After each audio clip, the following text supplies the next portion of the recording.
ഞാൻ രജിസ്റ്റർ ഓഫീസിൽ പോയതാണ്. എന്നാ നീ രണ്ടാമതും കല്യാണം കഴിക്കുന്നുണ്ടോ? ആളിയെ കുറെ കടുണ്ടാക്കിയിട്ടാണ് ആത്മഹത്യ ചെയ്ത്. അപ്പൊ അത് തീർക്കാൻ വേണ്ടിട്ട് ഒരു സ്ഥലം വിറ്റ് അതിന്റെ രജിസ്റ്റർ ചെയ്തു. ചിലർക്കുള്ള സൂക്കേടോടെ ഇത് കുറെ കടാക്കിയിട്ട് അങ്ങ് ആത്മഹത്യ ചെയ്യുക. പിന്നെ ഓന്റെ ഓളും മക്കളെ ഇതെല്ലാം വീടേണ്ടത്.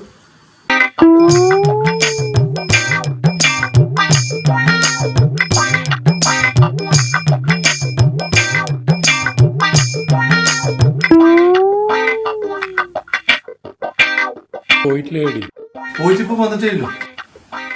200 റുപ്യ ഉണ്ടാവുക? 200 ഉണ്ടാവില്ല, 500 വേണം. 500 വേണ്ട, 500 1000 വേണം തരാം. 200 വരുന്നേ. അല്ലട ഓന് 200 ചോദിച്ചിട്ടില്ലോ. നീ ഇങ്ങനെ 500 1000 തരാന്നെല്ലാം പറഞ്ഞു. 100 200 ഒന്നും കൊടുത്താലേ ചോദിക്കാൻ കഴിയില്ല. 500 1000 ആണെങ്കിൽ ഏതാളെ കൊടുത്തും ചോദിക്കാം. മനസ്സിലായ? ഇങ്ങനെ ഷെയറിനൊപ്പിക്കുന്ന കുറെ ഉണ്ടോ. നീ ആള് മോശമില്ലല്ലോ മുട്ടുക്ക.